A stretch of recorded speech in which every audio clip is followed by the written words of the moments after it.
Welcome to the Rant Live. Welcome, everyone, to the Rant. It's Monday, July 11th today, and I've got some good news and some bad news. We'll start with the bad news. That is, the Cubs just got swept by the Dodgers, which really isn't all that bad. And to be honest with you, they played them well in all the games. There was no blowouts. And so I honestly, I thought the Cubs did not play that poorly. I mean, were some performances like Rowan Wick, for example, who needs to be cut, who's pretty bad. But there were also some really good performances too. And the Cubs, the good news is the Cubs are going to go play the Orioles. Well, it should be good news. But I don't know. The Orioles are on a hot today. Haven't they won like 8 in a row? Oh, have they? 9 in a row, something like that. Yeah, they're on fire right now. Yeah, and well, it's at Wrigley, so that's good. And then 4 games against the Mets at Wrigley before the All-Star break. Yeah, so that'll be good. So, yeah, but maybe. I mean, not really. But the Mets aren't playing as well right now. They got off to that great start, and they were so far out front. This is what they do, right? Right, they fall apart but, mid-season. The only problem is that they got Scherzer back, and then DeGrom's on his way back. So. Yeah, the fact that they've been doing what they've been doing without those. Here's what's funny to me. It's crazy. Right? The Mets are winning and leading their division without the 2 best pitchers in the National League, arguably. Meanwhile, on the other side of the country, the Angels can't win a damn game with arguably the 2 best players, one of whom pitches and hits. Like that is so. Really, that's like 3. They've got one of the best pitchers in the American League and 2 of the best hitters, and they still can't win any games. It is hilarious to me how much they have screwed that up. So I guess, Cubs fans can kind of take solace in that. But, you can for sure. Because at least it's not that. You know what I mean? At least you didn't. And the money that they've spent on players out there and the way they've done it, I don't want to use that as a caveat like, well, winning or money doesn't buy teams. Well, true. Spending stupidly doesn't buy teams. If you spend the money intelligently, then it does actually build winners. But anyway, yeah, that'll be interesting. I think we were both, hadn't we said, like, if they win 1 in LA, that'll actually be pretty good, but not surprised by a sweep. I think having come off of winning 4 straight series and the timing of this too, with the injuries that have taken place and everything else. And it was funny, little inside pool here, right? You had texted me and said, why are they starting Smiley on the final game when their bullpen is so taxed? And then sure enough, they started Stroman, right? He just came off the AL or the IL and pitched 4 innings. And then what happened? And then you're watching it, and granted, Smiley kind of righted the ship there when he looked like crap out of the gate. But man, and Sutcliffe was even mentioned on the broadcast, but for anybody who watched it, it looked like Smiley had an issue. Now, he was not finishing his pitches. He was leaving a lot of stuff high, and it really looked at times that he was just putting out. Part of that might be mental, right? Because you come off of an injury, especially something like the oblique, and you're kind of, but come on, dude, you're a major league pitcher. You can't allow that to affect you. But it was very obvious in the early going that something was not right with his delivery, because, boy, he just was kind of on that curve, was just kind of, I should do my left hand, but kind of just pushing it and not snapping, and that thing was just sailing high. And his, he did get the velo up to 94, and that was good to see. But I just didn't put him in a good position after getting out to a 5-0 lead to give back some of those runs. How do you lose a game where you hit a grand slam and a 3-run home run prior to the 3rd inning? Well, I think it's because you have to throw like 8 pitchers out there. And speaking of Rowan Wick, is he like listen, Scott Efros, I think maybe he's now 2nd. He's among like the top 3 or 5 pitchers. He was number 1 for a while in terms of appearances, but it feels like Wick is out there every day. Well, he was definitely out there Saturday and Sunday. Yeah. And he was terrible on Saturday. But it feels like one of those where there's 2 schools of thought, right? One is, whether now this is more for like if you're in basketball, they say, if you're on, shoot. And if you're off, shoot till you're on. And with Rowan Wick, it feels like David Ross is going like, well, if you're off, pitch. Or if you're on, pitch. If you're off, I'm going to pitch you till you're on. Like, it's not, I'm not going to give you a break. I'm not going to have you sit for like a couple games for a mental reset. I'm just going to keep throwing you out there. And eventually, I figure you might actually miss a barrel or two. And he did have a scoreless outing on Sunday. He still gave up 2 hits, though. Yeah. But, and that's the thing. It's like, so to compare those two, contact. I look at, Smiley had the oblique injury. Wicks was obviously much more significant, and that was more specific in terms of the intercostal. So I guess maybe he got hurt down in Fort Lauderdale, right? Oh, wait, no, that's intracoastal. But anyway, he hurt his intercostal, whichever side that would have been. Was it his left side? That was a joke. I just not But yes, it's boy, that one, I'm sure that'll go over very well out there. But he has not been the same pitcher. And again, I don't know if that's physical, if it's mental, if it's a combination of both, but you're not seeing the same zip on his fastball. The curve doesn't snap quite as well. And, he was a guy who was 95 plus on the fastball, right? And then he's got that knuckle curve that he could just bend in there and work really well in terms of tunneling those things together, get a lot of misses, and that just doesn't seem to be the case. I mean, he's not fooling hitters. I don't think he's getting enough movement on the curve, and the velocity is not at a level now to where it's anything different from what these guys are seeing on a daily basis anyway. And that it's tough. And I think we're far enough removed from the injury now to say that, like, okay, there's no excuse now, right? For like, no, you're just getting your feet back under you. We're well past that. So that's a little bit concerning, or a lot bit concerning, if you want to put it that way, because that's just one more guy who you expected to be at the back end who's not been able to hold high leverage situations down. Yeah, I mean, he's got a career high 11.1% home run per fly ball ratio.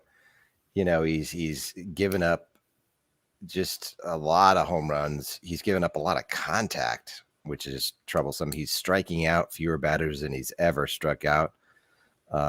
It's just, I just don't know if his pitch repertoire is up to par any longer. I just think he seems like he's just got that fastball, and that's about the only pitch he can effectively throw. Yeah. And other batters know it. And to do that against the Dodgers of all teams in LA, right? Like, if you're looking for to get a guy right, throwing him against that lineup. And that's what's like, you look at that up and down, and you go like, all right, Max Muncy's having a down year, but like, that's still a dude who can punish a mistake. Cody Bellinger got off to an awful start, but we're still talking about a former Rookie of the Year MVP, right? And then you've got Freddie Freeman and Mookie Betts. I mean, like, those guys alone, and Trey Turner, although Nico Horner's numbers on the season are comparable to and or better than Turner, almost all the way across the board. The power, maybe not quite as much, but you just look up and down that lineup, and even Gavin Lux, right? Another former top prospect and a very highly sought after player at the time. Well, he's coming out, not really sought after, but highly coveted for other teams were trying to pick him up, when he was a prospect. Of course, the Dodgers just keep turning these guys out. But the one thing I will say about that, though, is I think it goes to show you, when we talk about Ian Happ and we talk about kind of coming into his own and being in left field every day and getting a chance to get comfortable, we saw with Gavin Lux on Sunday how important it is to have someone who can play multiple positions competently, because that dude looked like a deer in the headlights. He looked bad. He looked like Kyle Schwarber. Yeah. And it was like, you could tell it was in his head, because, like, was it Contreras doubled over his head, right? And then was it Happ that hit the liner that, like, he wanted no part of it. Like, he wasn't about to charge that thing. He's like, I'm going to back off and let this thing bounce 10 feet in front of me. We're cool. I'm not going to try to, because I think, he's probably in his head thinking, like, crap, if I dive for this, if it gets past me, right, that's at least 3. But, and that's not enough. He's not an outfielder, right? But I think so many people just sit there and think, well, just move him around. Like, why can't he do that? But again, with a guy like Happ, who by and large came up playing second base, wanted to anyway. That's what he played in college. That's what he wanted to play with the Cubs. And they're like, no, you're an outfielder. No, you're an outfielder. But then they let him play second and moved him around all over, getting a chance to learn and own a position with Happ, I think, has been incredibly important. And it's different for every player, but now we're talking about a guy who, makes the outfield, makes the all-star team as an outfielder, is having the best season of his career by far, and very, very likely will be traded as a result of that play. But again, playing any position in the majors is a bit more difficult than I think sometimes we give these guys credit for. So that was on full display. Well, and speaking of Ian Happ, he was named to the All-Star team by the player vote, which is it's pretty cool, actually. I'm not sure. I kind of feel like being named by the players is almost better than being named a starter by kind of the fan vote. Mm-hmm. But that's what I would think, because then you really feel like your peers view you as a really good player, and that's really super cool. Yeah. So just a cool thing for Ian Happ. But again, to your point, does this kind of position him even more so as a trade piece for the Cubs, because now he's an all-star? I mean, it's if you're a team looking to trade a guy and he's having his best season, arguably, and his highest WAR season so far, and now he's an all-star. Yeah. I mean, you got basically your two all-stars, Wilson Contreras and Ian Happ, both likely to get traded. So I think this kind of cements Ian Happ as a definite trade piece. I don't know how much the Cubs are going to be asking for, but I mean, you mentioned he's got that infield ability, he's got the outfield skills, so he's a switch hitter with power. Yeah. And think about how much better he's been doing from the right side this season too. Yeah. So now you're not talking about, now granted, a switch hitter who is primarily, again, they're all going to primarily bat left-handed just because of the preponderance of right-handed pitchers. But the fact that he can go over to that right side and that's not a weak spot at this time, that's just, there's so much tremendous value in there. And I think the one thing that's a little bit odd, though, is just in general, his power is not nearly, I think, what we all probably would have believed it would be at this point, particularly for a corner outfielder, right? We've mentioned stuff about corner players before, where you look at, the Cubs have another former left fielder who's got 28 home runs right now. It's still amazing to me that's now, granted, his contract would have been up by now. We're talking about Kyle Schwarber, of course, but the fact that the Cubs couldn't scrape together $10 million to keep that dude around, that's kind of funny.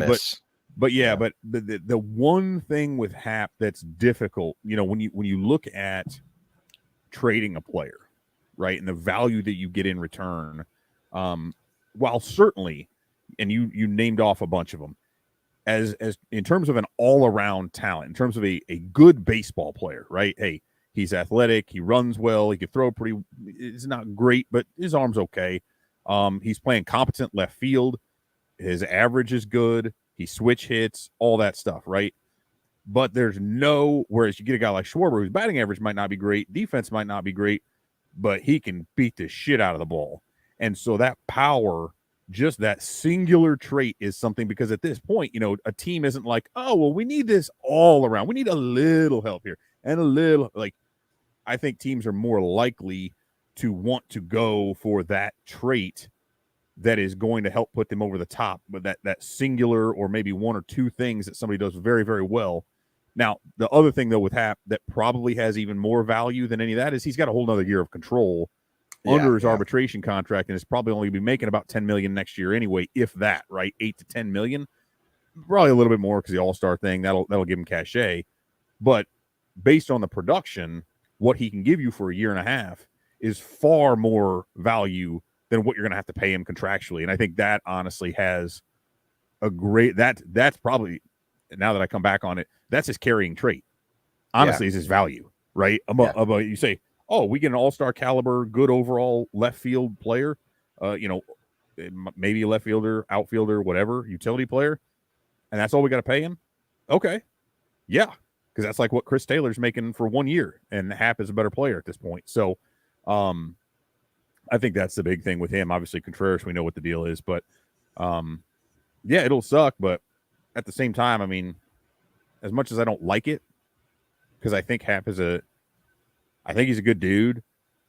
I think he's a good piece of that team that I do not consider him a core player, but he's one of those second tier type guys. And it's funny to say that about an all-star, right? But as I said with the trade, there's nothing that he really does, but he's sort of that glue guy. He sort of fills a bunch of little roles and helps you if you're constructing a roster to build around that pretty easily, or to use him to fill in some of those gaps. Okay, this guy hits for power but not great average. This guy's a slap hitter but no power. And you got kind of Hap somewhere in the middle. Yeah, if he's your best player, you're in trouble, and we're seeing that on the Cubs, right? But if he's kind of like one of your mid-tier players, then you probably got a pretty good team.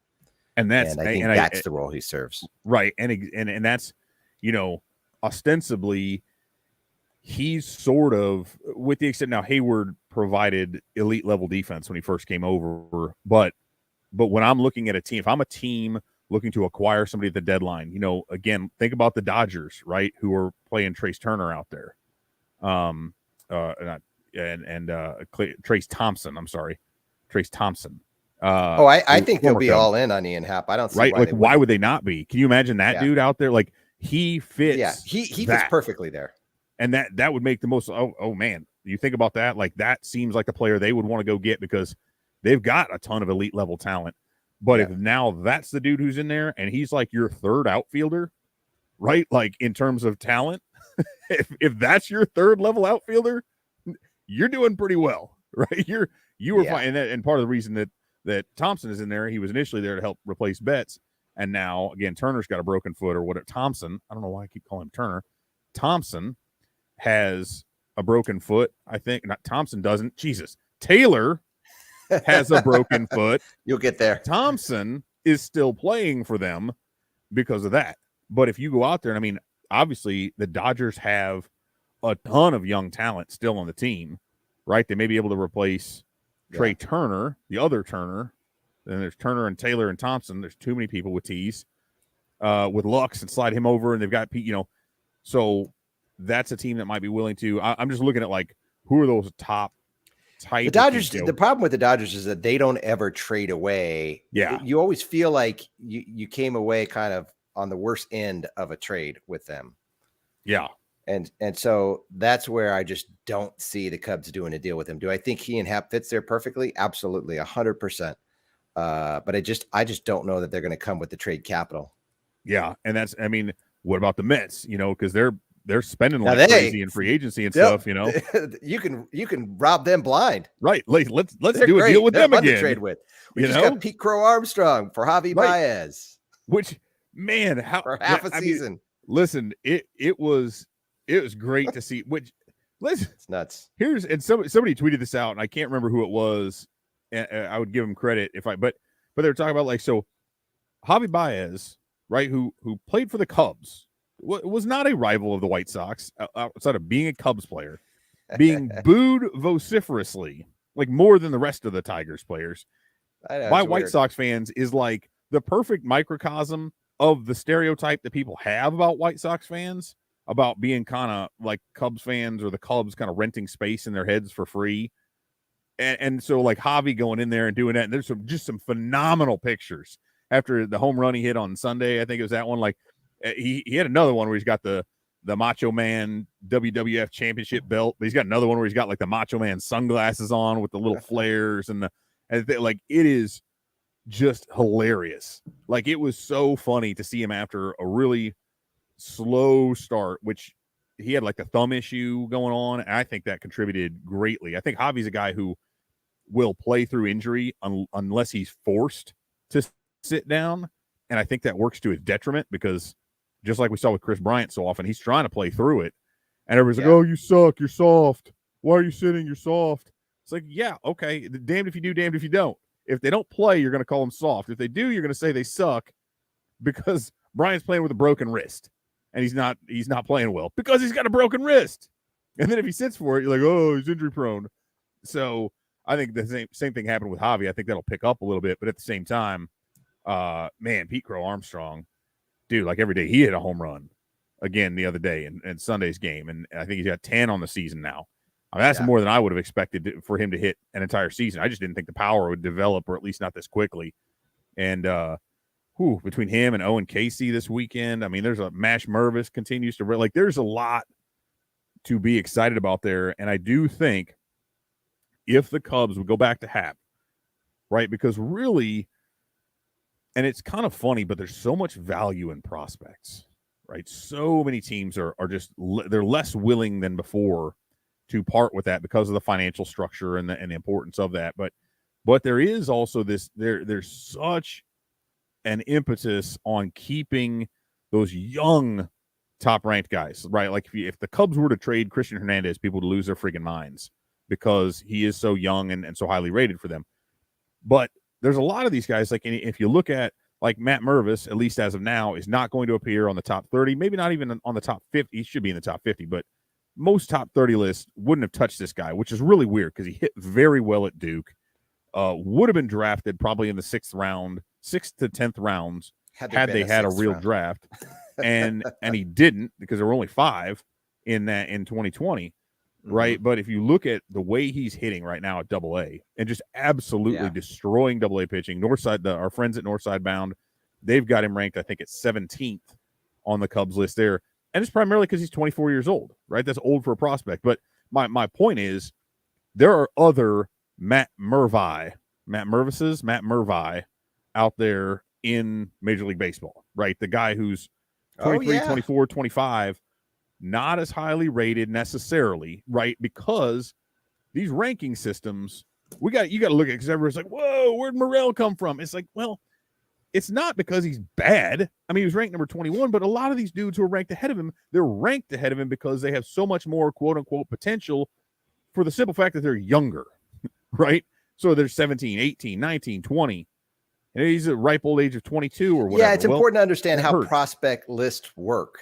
Yeah. It's not necessarily based on by who's the best at the present moment in time. Right. That's actually not at all what it's based on. Right. It's like who has the most remaining potential. And so if you're 24, 25 and you're still in the minors, people are looking at like, oh, well, man, I don't know. They feel like the ceiling is limited. But and arguably it is, right? Yeah, I mean, like it's a clock thing. Yeah, absolutely. And so you look at that value and there's not as much physical projection left, right? If you're 24 or 25, you've added on. You can't look at them as an 18-year-old who could still gain 25 pounds of muscle. Yeah. But if those guys are out there with other teams, right, and if the Cubs are able to target some of them rather than getting more 17, 18, 19-year-old players who won't be ready for 5 years, you could ostensibly, again, go out there and get that kind of value for a Hap or for maybe some of these other moves.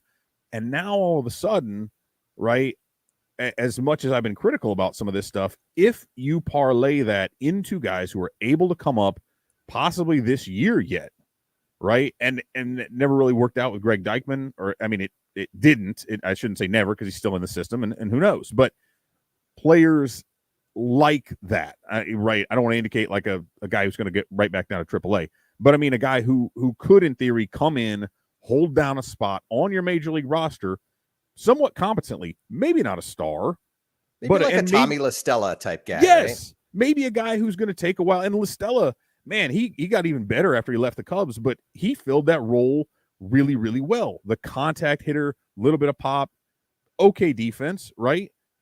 This doesn't need to be a guy who's an everyday starter, but maybe he gets that role until you get better, and now he's kind of that utility dude. If they do that, and they can marginally replace or come close to replacing kind of Hap in general, right? You can't replace Contreras, but damn it, if PJ Higgins hasn't looked pretty good at the dish, and I mean, he's been a pretty good catcher. Gomes a pretty good catcher. You could make some things if they chose to, right? And I'm rambling, but I'm arriving at a point because a lot of people got a little feisty with me for saying, man, I don't know if it's a great idea to go after one of these elite shortstops. We've got Nico Horner playing very, very good defensive shortstop and hitting really well. Now, a lot of people said, well, hey, Bogart's still better. Correa is still better. Yeah, I understand that. But my point is I need him to go out and spend a ton of money as a fan. And if you're going to spend $300 million on this shortstop and that's going to preclude you from going and getting the 2 pitchers that you need, give me the 2 pitchers. Let Horner hold down short, right? We're good there. Spend some of that money on some other guys. And, well, they can move to second base, or Horner can move to second base. Like, okay, fine, but they've also got a bunch of other shortstops coming up through the system. So I don't want to bank on those prospects. But anyway, I'm just talking about where I think the money should be spent. But if you did come up and you get a couple of those guys up there and you go after a Carlos Rodon, who I wanted him to freaking sign last year, and who is just shut. Why wouldn't somehow, you? How did he not make the All-Star team? But anyway, or maybe he'll get named to it here in a couple minutes, right? But two starters, like bat missing, gas throwing stars, like the dudes will just shove it down your throat because they don't have any of those, even as good as some of these guys have been. Now you can start building around that a little bit more and go from there. But we'll see. Yeah, well, and you talk about PJ Higgins. I mean, believe it or not, PJ Higgins' slash line, and now granted, it's over a smaller sample than Wilson Contreras, but he's batting 276 with an on-base percentage of 353 and slugging 513. Contreras is 266, 384, 483, believe it or not. Mm-hmm. And so, yes, it is over 86 plate appearances versus 318 for Contreras. And yes, it would probably smooth out, but there's nothing to make you believe, if you look at Higgins in his career over his minor league time, to think that those numbers are going to come down. He's always been a solid hitter. I mean, there's nothing sexy about him. He's got a 141 WRC plus right now, 4 home runs. He's only striking out 17.4% of the time. So, I mean, yes, Wilson Contreras is a centerpiece kind of guy, and you really do need a guy like that. But Higgins is not a bad catcher. His defense isn't great, but neither is Wilson Contreras. And at the plate, he's pretty similar. And so it's not that big of a drop off, even though I know people are going to feel it is, just because Contreras has been such a key piece of this team for so long, particularly since he came up in 2016, and how he came up with, a home run in his first at bat. It's always, kind of like this mythical type thing. But at the end of the day, just where the Cubs are, I think I'm talking myself into being okay with Wilson Contreras being traded a little bit more than I was before, just looking at how good PJ Higgins has been and how good I think he is as a player. And really at the end of the day, it's nice to have a great catcher, but there are a few teams that are made or broken because of their catcher, unless he's just so awful. And typically you can get a guy back there who can be kind of at least replacement level. And I think PJ Higgins is better than that. And I think the key to it, right? And here's again, and I'm still, I want to reiterate, like, I'm still firmly extend Wilson Contreras. I think that just based on having the DH, right, you can kind of extend him that way. I mean, not contractually, but extend his viability. So I think that was, again, it remains a concern in terms of if he's catching every day, can he maintain the offensive output? And I think the Cubs, the answer that they have to that is no, he can't. So that's why we're going to DH him so often. But the key there is, okay, if you're to move on from him realistically, from a defensive standpoint, you don't lose a whole lot. Now, you lose a lot with the bat in terms of an everyday type, because you mentioned Higgins. So over a full season, the combination of Higgins and Gomes to Contreras, from a catching perspective on the offensive side, probably going to be a big drop-off. But you also have to understand that those guys are catching quite a bit, right? More so than anyone would have anticipated. Maybe not anyone, but more so than we probably would have thought coming into the season.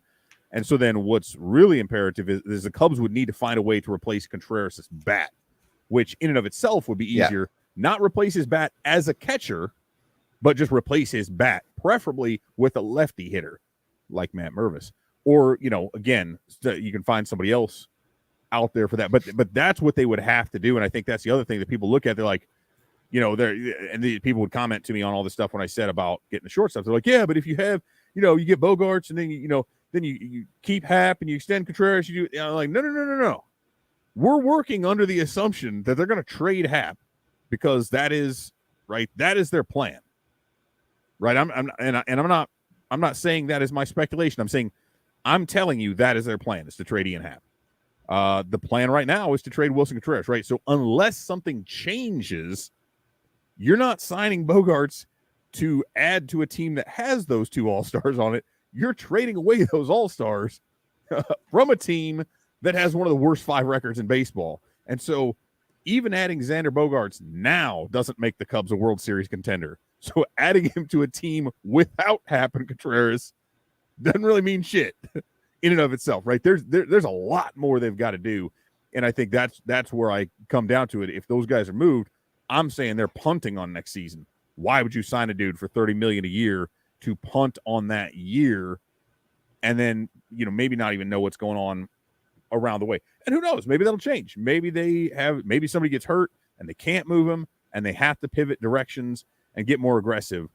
I just don't see that really happening or working out quite well. Yeah.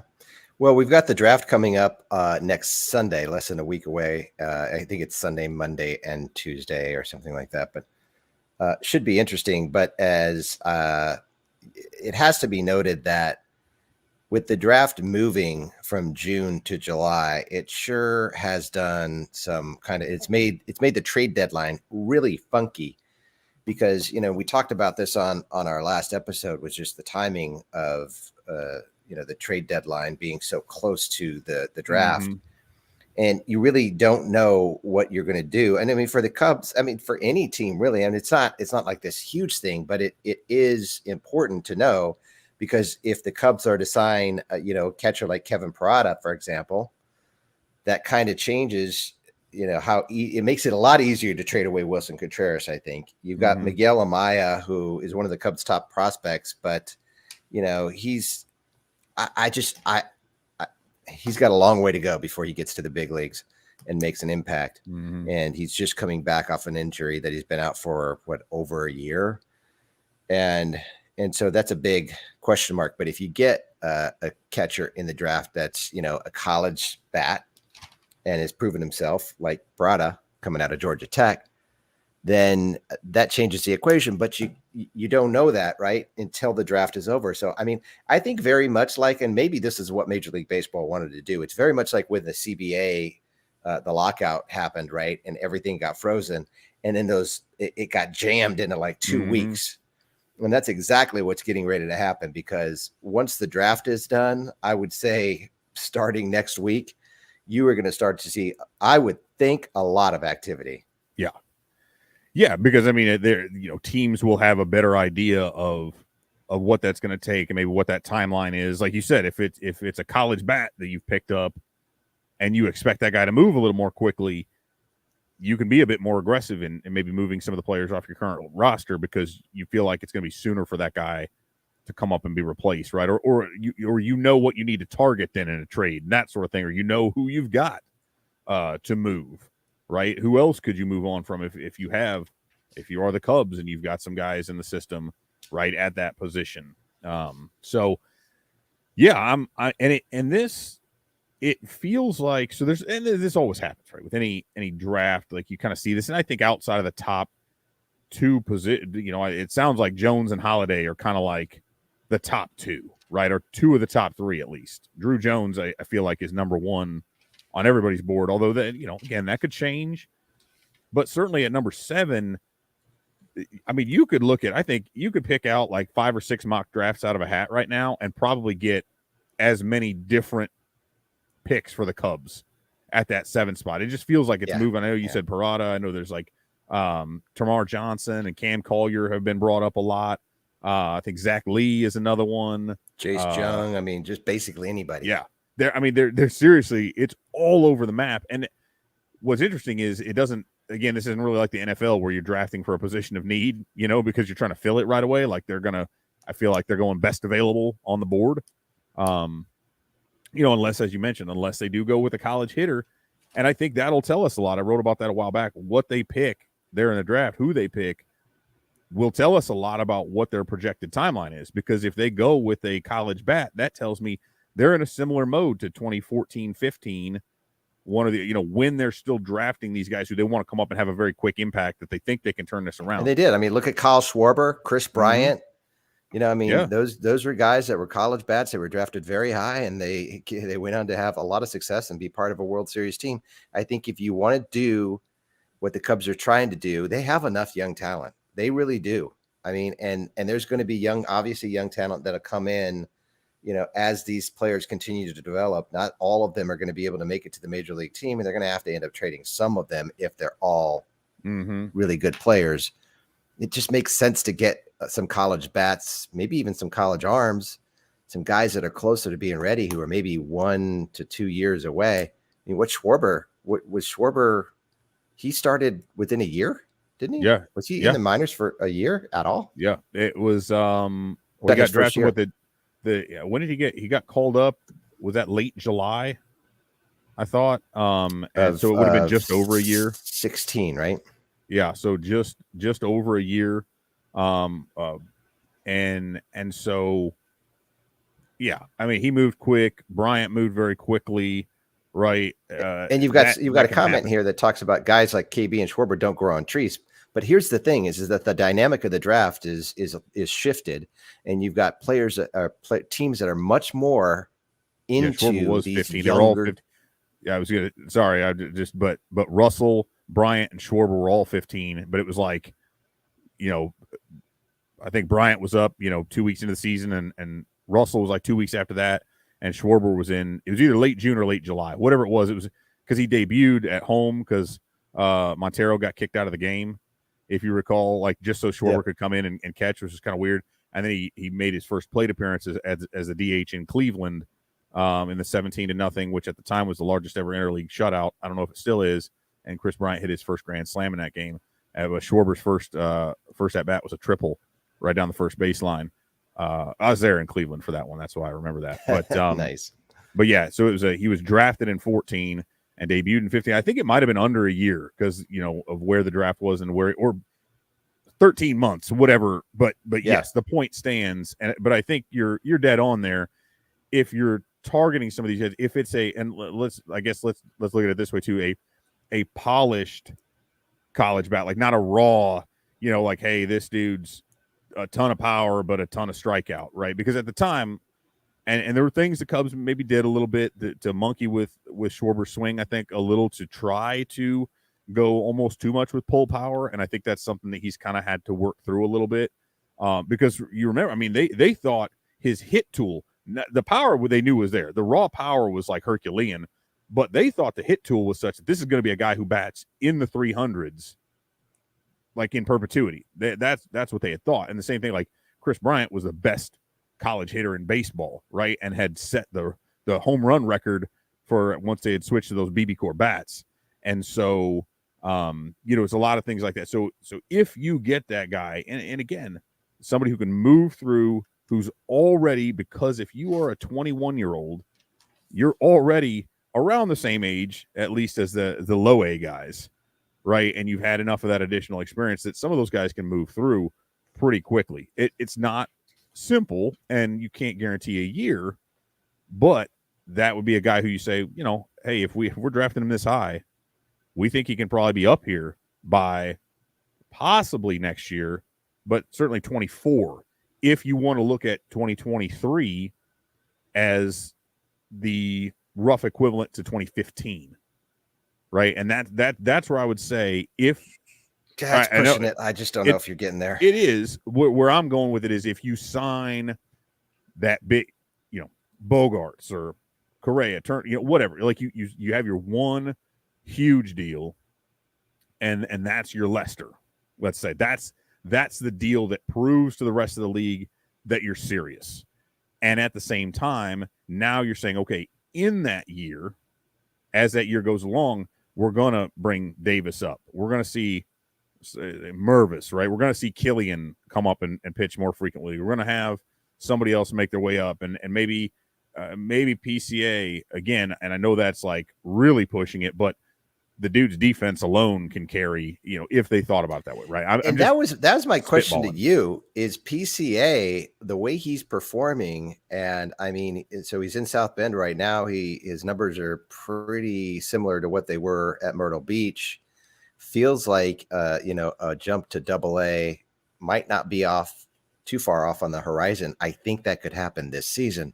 Mm-hmm. And if it does, he's basically one stop away from the big league club, as we've seen with like Morel and some other guys this season. And so what's the timeline on PCA? Do you think he makes it up next year? I think he could.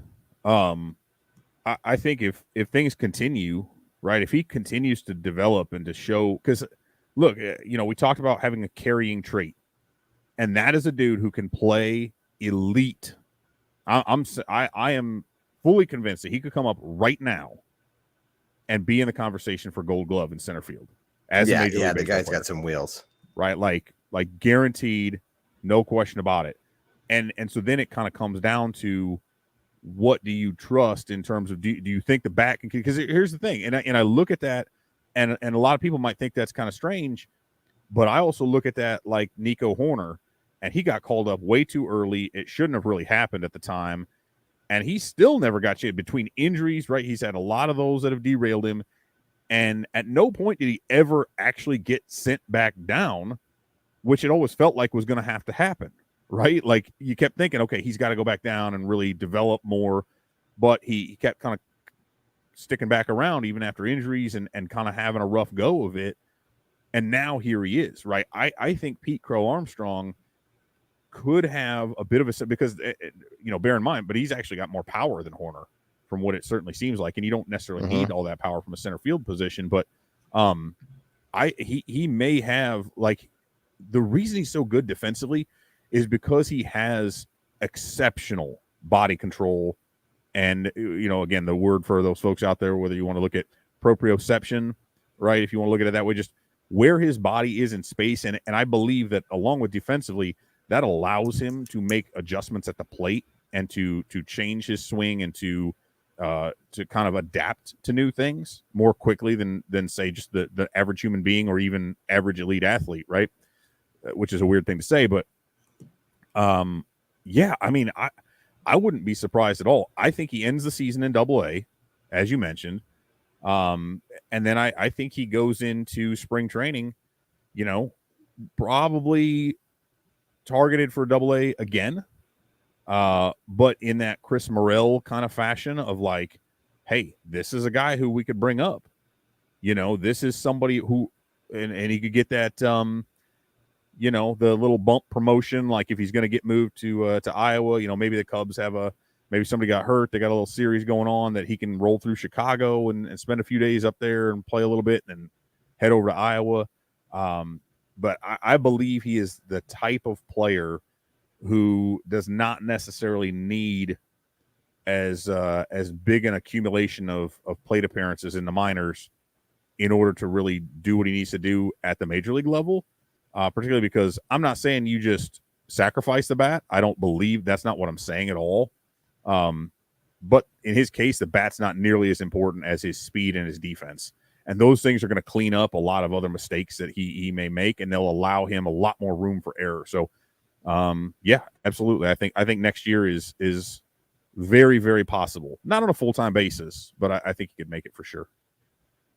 It's very long. I mean, it's definitely interesting to kind of think about his trajectory. I think out of all the pieces, again, this is a very good example of where you look at the prospect list. He's not the Cubs' #1 prospect, but from what I can tell right now, he has the most right now upside, if that makes sense. He's the guy you could see. I mean, outside of maybe Brendan Davis, which, we'll see how he comes back, but he's supposed to be coming back from his injury like momentarily. Yeah, I mean, he's doing running stuff. I know he's going to start baseball activities here, I think, this week. Yeah. And I think it's important. So a lot of people are like, oh, back surgery. Like, it wasn't really back surgery. I mean, it was in the sense that it was on the back half of his body, but there was a little nerve impingement or whatever that they had to get rid of. It's not like there was a structural issue, like he had to have like he had a slipped disc or something like that they had to get in there and structurally correct something with his back. This was in that area because there was pressure on a nerve, and that was getting a little tingly stuff and sending some pain into his legs. So you alleviate that. And I think that's the good thing. And the fact that what's even better is, right, so we think about and the Cubs organizationally are really, really conservative when it comes to this stuff anyway. So if they're saying he's good to go, yeah, I feel really confident in the fact that there's truly nothing wrong and that he's ready to come back and hit this pretty hard once he gets going, because you're not going to take chances with your #1 prospect, right?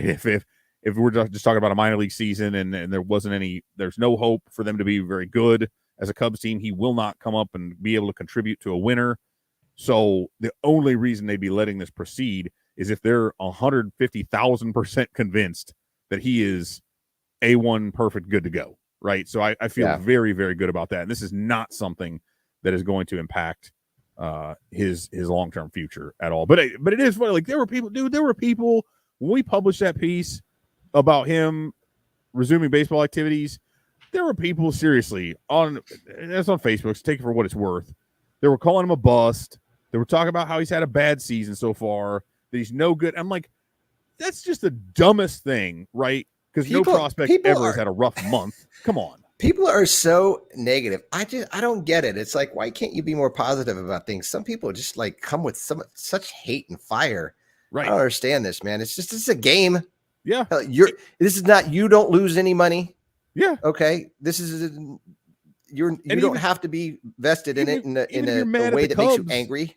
Yeah, if you're mad at the Cubs or the direction, why would you get on here? Here's a guy who's, again, a kid in his early 20s who's just trying to play baseball and live out his dream, and you're sitting here talking about how bad he sucks and he's a bust, and now it's back injury, and he'll be like why? I mean, that's like, I don't know if I'd call that evil. I have a sense that these aren't really how do I say this? People who have excelled in life, and perhaps they're angry at their own situation, and so they have to try to take that out in social media. Yeah, there's a lot beneath the surface that's going on there. I think actually it was the same. That one of the people in question was the same one who referred to Cubs Insider as garbage. And I viewed this person's timeline, and I have some ideas on why they may think a black man is washed up. So I will leave it at that. But again, I think the point is that I don't. At the same time, I say, like, I don't want to bank on all these prospects, or whatever. But I really, really do think. I mean, there are some guys that the Cubs have coming up, and we've talked about some of the unheralded ones, along with some of those who were. I mean, there are.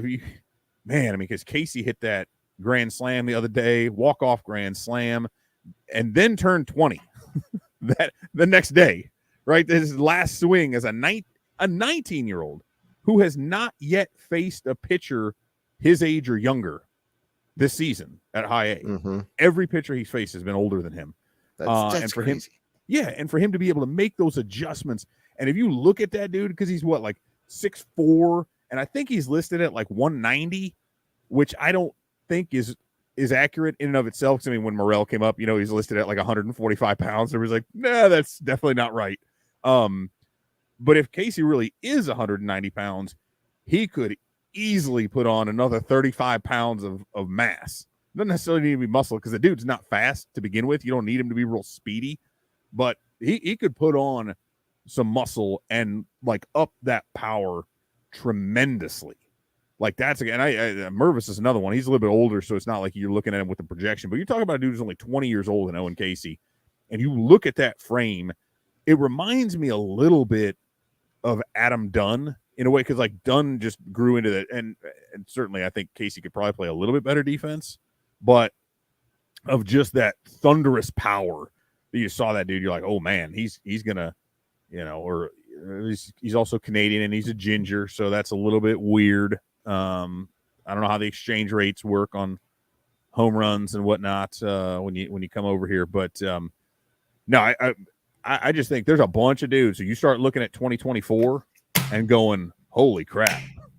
Like, they could have this guy, and if they go out and sign some players, But that's what I'm saying. Where 23 feels like that 15 year, to where you're sort of maybe in the lobby of the bigger room, in the antechamber, if you will, as you're heading into that stuff. And so, like, a couple of preparatory moves could be in play, simply because you're going to want to know which of those dudes you are actually, like, who becomes expendable at that point, because they can't all come up. Yeah, that was my point earlier. Four outfielders, it's like four prospects in the outfield. It's not possible. Not all these guys are going to make it up to the Cubs big league team. It's impossible, and that's where you're going to be trading some of those guys, and you're going to be getting younger prospects for them. And that's where I was saying, if you draft those college bats now, then it makes more sense.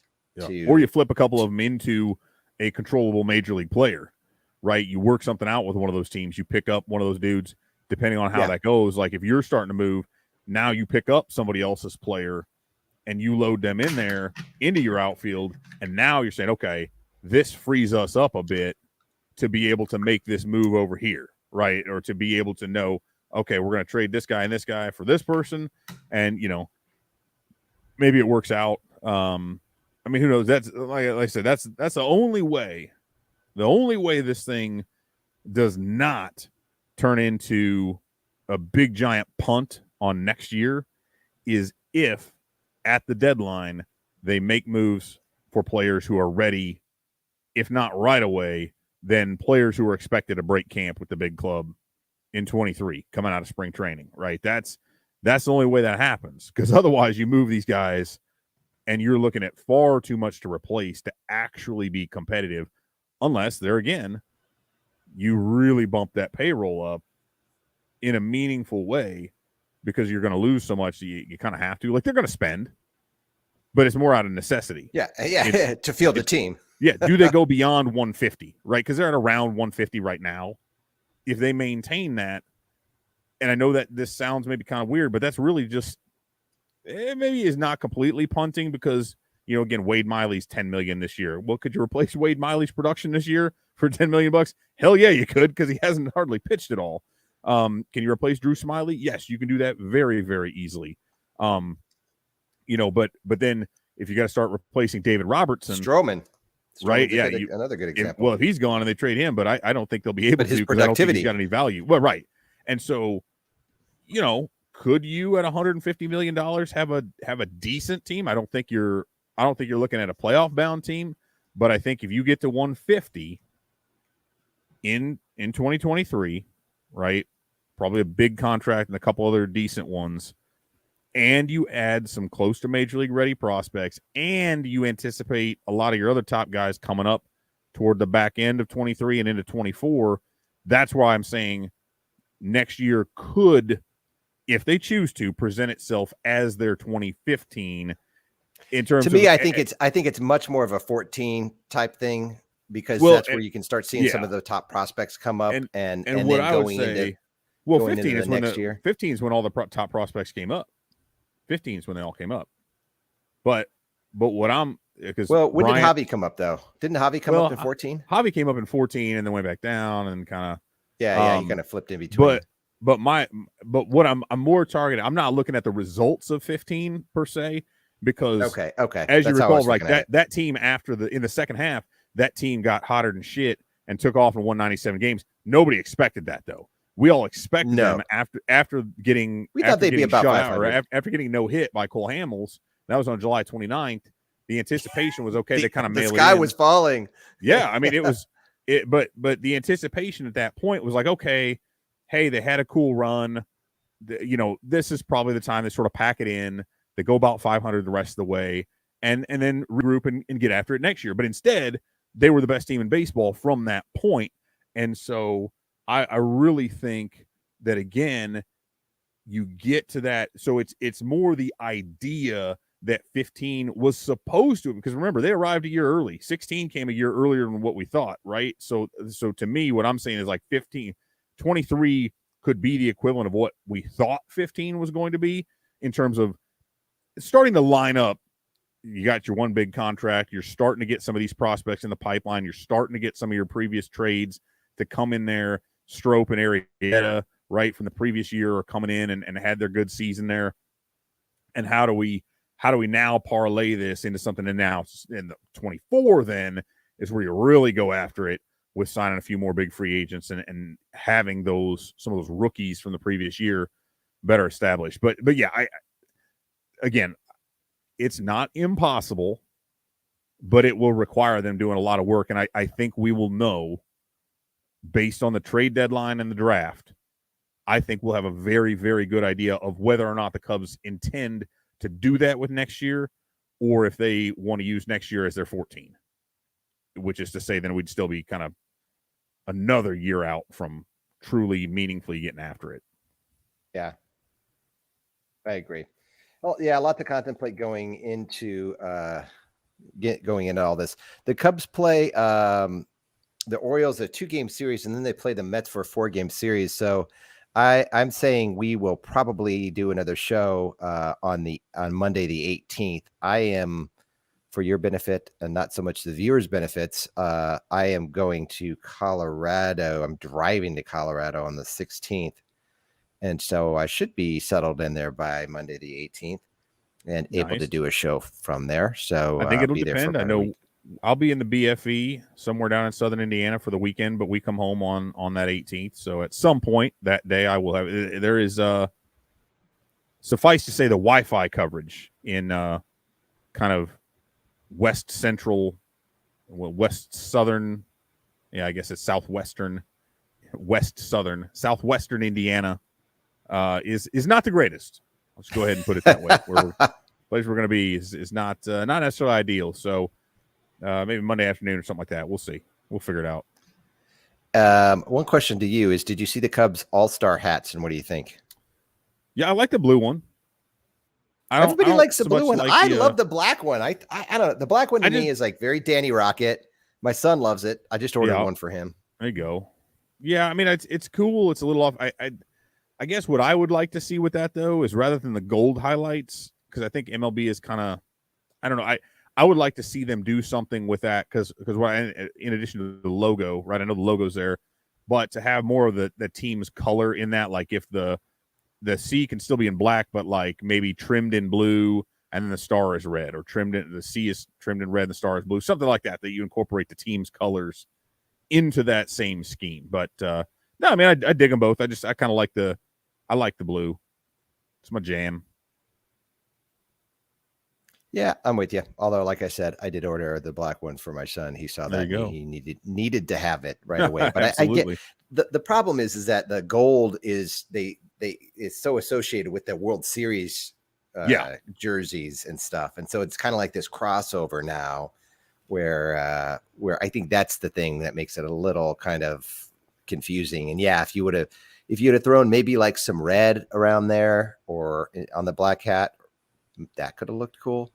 Yeah, like a little bit of the team's colors would have been cool. But yeah, so I think it's cool. But if you want to buy one of the hats, there's a link down there in the description of this video, and you can also go on our website to get one, and it helps us to do things like run this show. So do it. Like being helped to be able to do that, so we can pay for these mics and the broadcasting software, yeah, all the other stuff that we do. So appreciate that. Anyways, we'll circle back on Monday, the day before the All-Star break, the All-Star game. It'll be the All-Star break, and maybe break down a little bit of the All-Star game, talk about the Cubs' first half, and by then we will know who they picked for their first round pick. So should be a good show. Be sure to tune in for that 1 week from today. Until then, thanks for joining us, everybody.